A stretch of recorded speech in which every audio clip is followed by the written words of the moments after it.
Kapatid, sa tradisyong Muslim kasi kailangan, di ba, mabulungan mo yung anak mo pagkapanganak. Pagkapanganak. Ano nga, medyo may... Siyempre, pagkapanganak, binigay kay Mariel.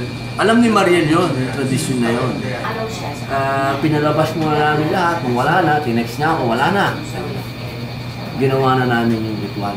Tapos gagawin din ni Mariel yung gupitan, si-shave din niya yung buhok. Tapos yung pag-anoint ng saffron. Ginagawa niya yung sa tradisyon. Gagawin din ni Mariel yung tradisyon ng Katoliko, pabibinyagan din niya yan.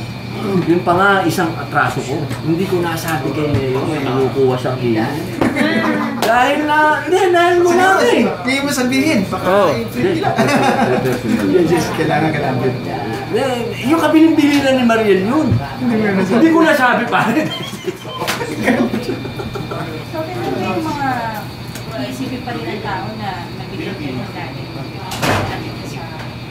Hindi naman maiwasan yun. Gusto ko lang sabihin sa mga tao, lahat po na naging Pangulo, malapit ako. FBR, kandidato ko po yan.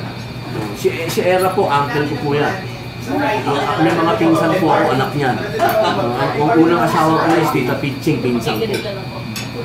Kamag-anak ko po yun, na masasabi natin. Hindi ko po yan hiningan. Si GMA, kinampanya ko po yan. Hindi mo hiningan. Kung saan-saan ako inutusan yan sa Mindanao, wala po akong hiningan. Si Pinoy, kasama ko si Chris, kailangan ko ikaw, pwede kong sabihin, hindi ko po hiningan. Lahat po na naging Pangulo, malapit po yan. Pero hindi ko po hiningi. Ang humingi po nito, siya. Saka yun.